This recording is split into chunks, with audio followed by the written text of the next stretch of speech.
Kenapa tidak boleh ya untuk kita pendam?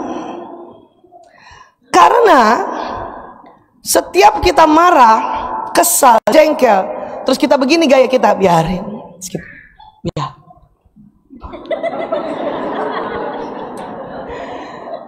Itu energi emosi negatif malah tambah masuk ke sel-sel badan. Bahayanya apa?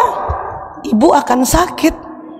Ada istilah sekarang di dunia mental health itu sebuah penyakit psikosomatis. Soma itu badan, bahasa Latin. Sakit karena psikis. Psikis itu pasti tentang otak emosi. Memang dari sebanyak orang ada watak yang namanya introvert. Cara memanage emosi alamiahnya adalah ya dipendam. Maka ada istilah supresif. Yang introvert ya sudah tahu kan watak masing-masing.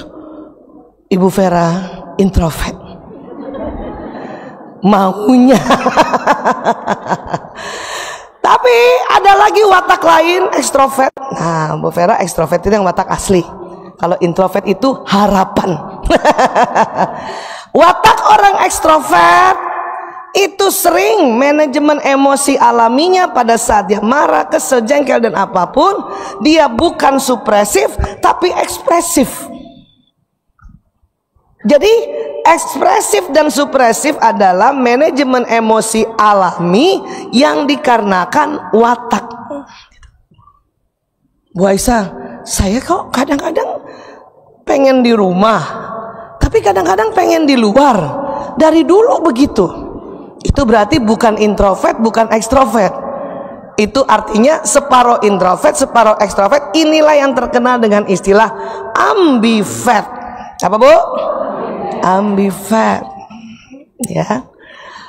Orang yang punya watak ambivert tadi, ini lebih berat sebetulnya.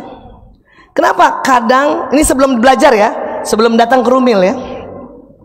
Kalau marah, kadang dia supresif, kadang dia ekspresif. Orang yang lihatnya, nih orang mut-mutan itu. Istilahnya itu. Ya. Kalau introvert murni, supresif jelas. Ini orang nggak pernah marah, tahu-tahu gantung diri. Itu bahayanya introvert. Kalau ekspresif, ekstrovert jelas.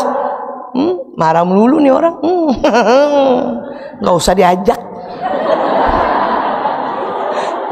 Jadi dalam sebuah komunitas orang ekstrovert ya, itu kalau dia karena selalu marah ekspresif, dampak sosialnya adalah dikucilkan. Ya, nah itu. Tapi itu manajemen asli karena watak. Maka di dalam dunia psikologi ini yang disebut temperamen.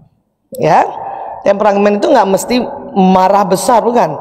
Ya, temperamental orang introvert adalah supresif. Tahan. Bahaya supresif? Iya. Untuk siapa? Diri sendiri. Tapi untuk lingkungan tidak bahaya. Makanya terkenal dia, ya Allah, itu ibu. Kita malah mengartikannya sabar banget. Tapi itu tadi kita kaget kenapa dia gantung diri. Makanya banyak orang merasa gak usah sabar-sabar banget. Lihat tuh ibu itu gantung diri. Karena masih keliru mengartikan sabar, bukan. Itu supresif. Ya. Nah. Pernah kita belajar tentang emosi. Bu Isa selalu ingatkan tangga-tangga emosi ini. Ini emosi ya. Termasuk emosi positif itu juga emosi. Kalau kita tekan, supresif itu namanya menekan, dia bukan menahan. Turun ke bawah, dan kalau turun ke bawah jatuhnya depresi nih ya. Kalau dia turun itu mekan tuh. Orang introvert tuh begitu. Lama-lama takut ditekan, sedih ditekan berhari-hari jadi apati. Apati itu apa? Merasa tidak berguna. Terus tidak ada lagi energi ibu untuk datang ke Rumil aja udah susah. Jangankan datang ke Rumil, pergi sholat, pergi wudhu aja udah susah. Kenapa? Energinya low. Tekan, akhirnya itu tadi. Walaupun tadinya apati waktu berpikir begini, waktu orang apati. nggak ada gunanya lagi saya jadi istri, nggak ada gunanya lagi saya jadi suami. Itu orang pasti apati namanya. Nggak ada gunanya lagi saya jadi anak, ngomong gini salah, ngomong gitu salah. Itu namanya apati, ya. Terus kalau ada pikiran, kalau gitu lebih baik saya mati, itu udah lebih turun lagi, namanya depresi. Tapi banyak juga ibu-ibu, ya, belum lagi apati mau mati, biarin mama mati. Itu belum depresi. Mati kok bilang-bilang. Itu masih marah. Pernah ibu lagi jengkel sama anak, biarin, kalau mama mati siapa yang ngurus kamu? Belum depresi itu, Bu. Ibu masih ngomong. Energinya masih 150 Hz. Paham ya, Bu? Jadi bahayanya supresif, menekan itu turun depresi. Memang orang lain menganggapnya, ya Allah dia sabar banget. Bukan. Karena sekarang kita belajar, harus mulai mengerti bahwa oh ya, itu bukan sabar, itu menekan. Ya. Bahayanya apa? Ya buat diri kita. Kemudian ada lagi tadi ekstrovert, dia punya manajemen emosi alami ekspresif. Belum ditekan, nih baru nih, kan di otak begini gajah. Marah. Kalau kita introvert, dia turun lewat sistem saraf, terasa dulu di kolbu, di dada. Terus yang introvert kan gini, makin masuk kan. Ekstrovert yang ekspresif marah, belum sampai di kolbu, sampai di mulut keluar.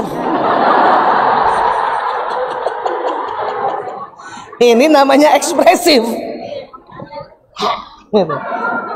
Dia belum sampai di kolbu. Memang sehat buat diri sendiri, nggak sampai ke sel-sel tubuh, tapi tidak sehat buat sebelah-sebelahnya.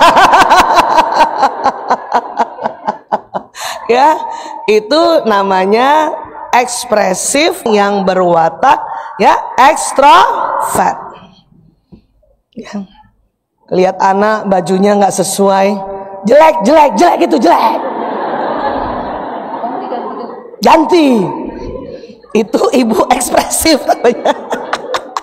Ibu itu nggak apa-apa, aku sih nggak apa-apa, iya. Tapi anak yang dibilangin jelek langsung. Ngerti ya, Bu? Jadi bagaimana, Bu Aisyah, supaya diri sendiri sehat, orang lain juga sehat?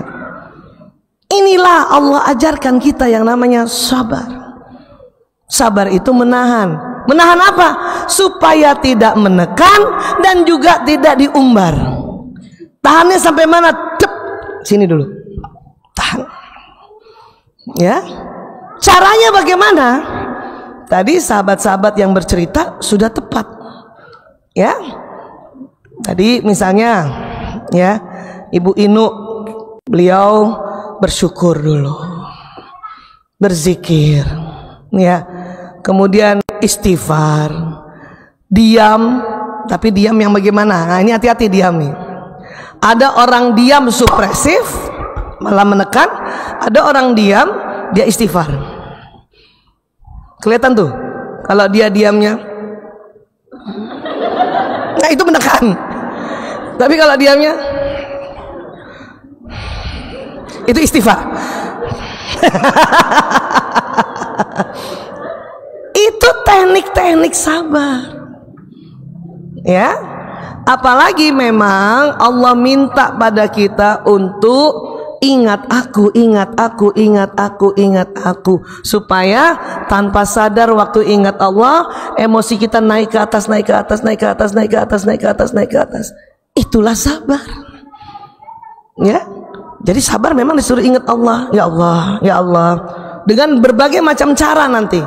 Nanti Rasulullah juga ajarkan suruh rubah posisi, duduk. Yang marah berdiri duduk. Ya, ya Allah, astagfirullahaladzim, innalillahi wa inna ilaihi rajiun, la haula wa la quwata illa. Ingat Allah, ingat Allah. Memang harus diulang-ulang. Kenapa? Karena tangga emosi itu kan ya turunnya bisa merosot ke bawah. Ibu kalau lagi marah itu merosotnya cuma 2 tangga untuk masuk ke emosi positif lagi.